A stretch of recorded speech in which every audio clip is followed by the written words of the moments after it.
Hello friends, તમારું સ્વાગત છે મારા કિચનમાં. તો આજે હું તમારી સાથે શેર કરવાની છું એકદમ ટેસ્ટી અને ચટપટા ભીંડાના શાકની રેસીપી, જે બહુ જ સરળ રીતે બને છે અને એટલું ટેસ્ટી બને છે ને તો બધાને જ બહુ ભાવશે.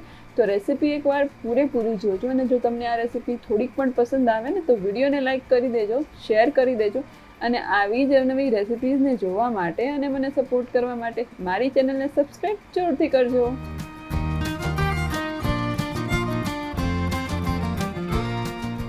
તો ભીંડાનું શાક બનાવવા માટે મેં અહીંયા 300 ગ્રામ જેટલો ભીંડો લઈ લીધો છે, અને સરસ લૂછી લીધો છે ઘસીને, કારણ કે એની ઉપર આપણે ધોઈએ ને વધારે પડતો પાણીમાં પલાળીને તો એ ચીકણો થઈ જતો હોય છે, ભીંડાનું શાક ચીકણું બનતું હોય છે. એટલે થોડું થોડું પાણી છાંટીને એકદમ સરસ રીતે ઘસીને લૂછી લેવાનું, એટલે શાક ચીકણું ના બને. અને આવી રીતે બંને સાઈડનો ભાગ કાઢીને હળવા હાથે આવી રીતે વચ્ચે એક કટ લગાવી દેવાનો, એટલે કે આવી રીતે વચ્ચેથી કાપી લેવાનું, અને એની અંદર આપણે મસાલો ભરવાનો એકદમ પ્રોપર રીતે, અને આવી રીતે ચેક કરી લેવાનું કે ક્યાંય પણ સડેલું છે કે નહીં. તો આવી રીતે બધા જ ભીંડાને મેં સરસ એવું કાપી લીધું. હવે આપણે રેડી કરીશું એકદમ સિમ્પલ પણ ચટપટો એવો મસાલો. તો મેં અહીંયા 10-12 કળી લસણની આવી રીતે ખાયણી દસ્તામાં ખાંડીને એને લઈ લીધી છે. પેસ્ટ છે અડધી ચમચી જેટલી, 1 ચમચી લાલ મરચું પાવડર, અડધી ચમચી હળદર, અને સ્વાદ પ્રમાણે મીઠું એડ કરીશું. ત્યારબાદ 5 ચમચી જેટલી હિંગ અને અડધી મોટી ચમચી જેટલું ધાણા જીરું પાવડર. અને સ્વાદ વધારવા માટે હું અહીંયા કોથમીર એડ કરી રહી છું. આનાથી સ્વાદ સરસ તો આવશે જ, પણ આની સુગંધ પણ બહુ સરસ આવે છે શાકની અંદર. તો આવી રીતે ઝીણું સમારેલી મુઠ્ઠી ભરીને ધાણા એડ કરી દેવાના. આનાથી સ્વાદ અને સુગંધ બધું સરસ આવે છે. તો આપણો જે મસાલો છે ને એકદમ તૈયાર છે, પણ આના બાઇન્ડિંગ માટે આપણે થોડીક વસ્તુ એડ કરી રહીએ છીએ. તો 1 મોટી ચમચી એટલે કે 1 પાવડો આપણે અહીંયા તેલ એડ કરીશું, અને અડધી નાની ચમચી જેટલું લીંબુનો રસ એડ કરીશું, જેથી કરીને છે ને એની અંદરની ચીકાશ જતી રહે. તો બધા જ મસાલાને હવે એક સરસ રીતે આપણે મિક્સ કરી લઈએ. એક સરખા બધા મસાલા મિક્સ થઈ જશે. ત્યારબાદ આપણે એની ભીંડાની અંદર આવી રીતે સ્ટફ કરવાનું છે, એટલે કે એની અંદર આવી રીતે થોડું થોડું એની અંદર એડ કરવાનું છે. બધા જ ભીંડાની સીંગોમાં એક સરખો મસાલો છે એની ખાસ ધ્યાન રાખવાનું છે. કોઈમાં વધારે કોઈમાં ઓછું ના થવું જોઈએ, કારણ કે આ જે વસ્તુ છે ને એકદમ સરસ સ્વાદ લાવવા માટે જરૂરી છે. હા, એન્ડ ઓફ ધ જ્યારે આપણે સબ્જી બની જશે ત્યારે તમને ભીંડાની અંદર મસાલો નહીં દેખાય, પણ એ મસાલા સાથે પાકશે ને તો જ એનો સ્વાદ સરસ એવો આવશે. એ ખાસ ધ્યાન રાખજો. તો અહીંયા બધા જ ભીંડાને એક સરખું ભરી લેવામાં આવ્યું છે. તો હવે આ જે શાક છે ને એને ભરવામાં મને આટલો મસાલો થોડો બચી ગયો છે, તો એનો પણ આપણે લાસ્ટમાં ઉપયોગ કર્યો. અને અહીંયા શાક બનાવવા માટે મેં કોઈ તપેલી કે પેનનો ઉપયોગ નથી કર્યો. આવી રીતે જાડી એવી લોઢી છે મારી પાસે, એમાં હું એને આ શાક બનાવીશ. તમે તમારી પાસે કોઈ પણ નોર્મલ લોઢી હોય એમાં પણ બનાવી શકો છો, પણ હા, લોઢીમાં આ શાક બને છે ને ત્યારે બહુ જ સરસ લાગે છે. તમારી પાસે મોટો તવો પણ હોય તો, મતલબ કે મોટી લોઢી હોય તો એમાં પણ બનાવી શકો છો. તેલ સરસ એવું ગરમ થઈ જાય ને પછી આવી રીતે બધી સીંગોને આવી રીતે ગોઠવી દેવાની, અને એને ઢાંકીને આવી રીતે મેં જે ગરવું હોય છે રોટલીનો ડબ્બો, એનું ઢાંકણું આવી રીતે ઢાંકી દીધું હતું, અને એકદમ લો ફ્લેમ પર જ આપણે આ શાક બનાવવાનું છે. જો ગેસનો જે નાનો સ્ટવ હોય ને એની ઉપર જ આ તવી મૂકજો, અને એકદમ ધીમા તાપે એને થવા દેજો. તો હવે હળવા હાથે બધી સીંગોને આપણે ફેરવી લેવાની. જેવી રીતે આપણે મરચાં તળતા હોય ત્યારે કેવી રીતે ઉલટ પલટ કરતા હોય એવી રીતે હળવા હાથે કરીશું. હજી તો આપણું જે શાક છે એ ચીકાશવાળું જ છે. જેમ જેમ એ પાકશે ચડશે એમ તળાશે એમ સરસ એવું ચીકાશ છૂટી મતલબ કે જતી પણ રહેશે. અને જે શાકનો સ્વાદ છે ને આ મસાલો ધીરે ધીરે ધીમા ગેસે પાકવાથી બહુ સરસ એવું લાગે. પહેલાંના સમયમાં છે ને જે ચૂલો હોય, જે એકદમ ધીમો ચૂલો હોય એની ઉપર આવા શાક બનાવતા હોય છે. અને જો સગડી હોય તમારી ઘરે તો એના ઉપર પણ આ શાક બહુ જ સરસ બનતું હોય છે. તો પાછું થોડું સીંગોને ઉલટ પુલટ કરીને આપણે પાછું એને ઢાંકીને થવા દઈશું.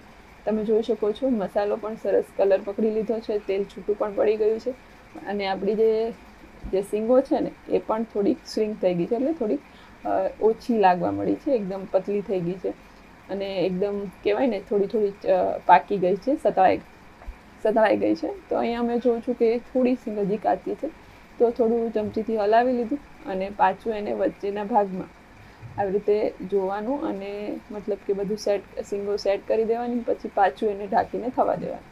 એવી રીતે થોડું થોડું ચલાવતા જવાનું, અને એને આવી રીતે પાકવા દેવાનું એકદમ ધીમા ગેસે. તો થોડી વાર પછી પાછું આપણે ચેક કરી લઈએ તો સરસ એવું પાકી ગયું છે. અને હવે જે મસાલો આપણી પાસે થોડો બચ્યો હતો ને હું અહીંયા આ સમયે એડ કરી દઈશ, કારણ કે આપણી જે ભીંડાની શીંગો છે ને એક સરસ રીતે પાકી ગઈ છે, એકદમ સરસ શ્રીંક પણ થઈ ગઈ છે અને સરસ એવી પાકી ગઈ છે. અને તમે જોઈ શકો છો આ જે શાકનું સુગંધ છે ને બહુ સરસ આવે છે ધાણાને લીધે.